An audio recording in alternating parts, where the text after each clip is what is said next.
hello लोगोफोर Bodo' job info YouTube चेनेलाव बरायबाय बड'लेण्ड इउनिभार्सिटिनिफ्राय अफिसियेल नटिफिकेसन लाना फैदों आरो गोबाङानो नेगासिनो दंमोन जे बिइउनिफ्राय जेबो नटिफिकेसन गैया होननानै एग्जामनि सोमोन्दै नाथाय एग्जाम रिभाइस नटिस ओंखारदों नोंथांमोननि एग्जामा जामारसिगोन आरो सेमेस्टारनि एग्जामा जामारगोन ना जामारा आं गासिबो डिटेल्सखौ होगोन नाथाय दायो एग्जामा जागोन पिजि लेभेलनि एग्जामा जासिगोन आरो माब्लानिफ्राय जागोन आं नोंथांमोननो गासिबो डिटेल्सखौ होगासिनो दङ बेनिखायनो जों फैनोसै अफिसियेल वेबसाइटआव बड'लेण्ड इउनिभार्सिटि .ac.in आव फैनानै बेबायदि इन्टारफेस मोनगोन दा बेवहाय फैनाय लोगो लोगो नोंथांमोना नैबे नटिसआव नायनो हागोन जे मा नटिस ओंखारखो बेवहाय नायनो हागोन एग्जामनि सोमोन्दै गासिबो थायो दा बेनिखायनो जों नैबे भिउ अलाव थुना होदो लोगोफोर दा बे भिउ अलाव थुना होनाय लोगो लोगो जोंहा नायसिगोन जे मा नटिफिकेसन सफैखो एग्जामिनेसननि सोमोन्दै दा नोंथांमोना इउजि लेभेलाव नायनोब्ला जायफोरा सेमेस्टाराव फरायगासिनो दङ नैबे इउजि एग्जामिनेसन नोंथांमोना बेवहाय थुना होदो बेनिफ्राय जायफोरा पिजिआव फरायगासिनो दङ नैबेहाय नोंथांमोना थुना होयोब्लानो अफिसियेल नटिफिकेसन नुयो दा जोङो पिजि लेभेलनिखौ जों नायग्रोनोसै बेवहाय थुनाय लोगो लोगो दानिया जोंहा नैबे जेनेरेल नटिसआव बेवहाय थुना होदो दा बेवहाय थुनाय लोगो लोगो फैबाय नै दानिया पिजि लेभेलनि एग्जाम दा नोंथांमोननि जायफोर पिजि लेभेलाव फरायगासिनो दङ थार्ड सेमिस्टाराव नोंथांमोननि एग्जामा जासिगोन नाथाय लोगोफोर सिगाङाव मोनसे नटिस फैदोंमोन जे पस्टपन खालामनाय नटिस होदोंमोन 14 एप्रिलाव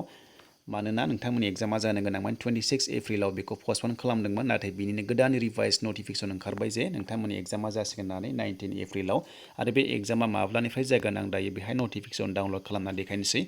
दा जों बेवहाय डाउनलड खालामनाय लोगो लोगो नोंथांमोननि एग्जामखौ नुसिगोन जे माब्लानिफ्राय जामारसिगोन पिजि लेभेल थार्ड सेमिस्टारनि एग्जामा जायफोरा बिइउआव फरायगासिनो दङ दा नोंथांमोननि एग्जामा नैबे जाफिनसिगोन होनना बुंदों 3 मेनिफ्राय दा बेवहाय नुनो मोनबाय नोंथांमोननि एग्जामा 3 मेनिफ्राय जाफिनसिगोन एबा नोंथांमोना एग्जामनि थाखाय रेडि खालामनांसिगोन दा जायफोरा थार्ड सेमिस्टाराव फरायगासिनो दङ पिजि लेभेलाव एबा पोस्ट ग्रेजुवेसन खालामगासिनो दङ नोंथांमोननि एग्जामा जामारसिगोन नैबे एग्जाम प्रग्रामा ओंखारफिनबाय गोदाना दा सिगांनि नैबेमोन सिगांना नैबे केन्सेल जादों एबा पस्टपन खालामदोंमोन नाथाय नोंथांमोननि एग्जामखौ गोदानै लाफिननाय जासिगोन दा बेसो लोगोफोर जे सेमेस्टारनि एग्जामा जागोन ना जामारला होननानै गोबां कमेन्ट खालामगासिनो दङ बा कुइसन खालामगासिनो दङ दा बेनि जेबो अफिसियेल नटिफिकेसन गैथ'वा जे बड'लेण्ड इउनिभार्सिटिया सेमेस्टारनिखौ आन्डार ग्रेजुवेटनिखौ एग्जाम लागोन ना लाया बिनि जेबो नटिफिकेसन गैया जेब्ला फैगोन बेवहायनो मोनगोन नोंथांमोना जेराव नोंथांमोना नैबे स्क्रिनाव नुगासिनो दङ बेवहायनो गासिबो डिटेल्सखौ मोनगोन जे सेमेस्टारनि एग्जामा जागोन ना जाला एबा थार्ड सेम फार्स्ट सेम आरो लोगोसे फिफ्थ सेमनि एग्जामा जागोन ना जाला नोंथांमोना बेवहायनो गासिबो डिटेल्सखौ मोनगोन बेनिखायनो नोंथांमोना भिजिट खालामबाय थाबानो जाबाय बड'लेण्ड इउनिभार्सिटिनि वेबसाइटआव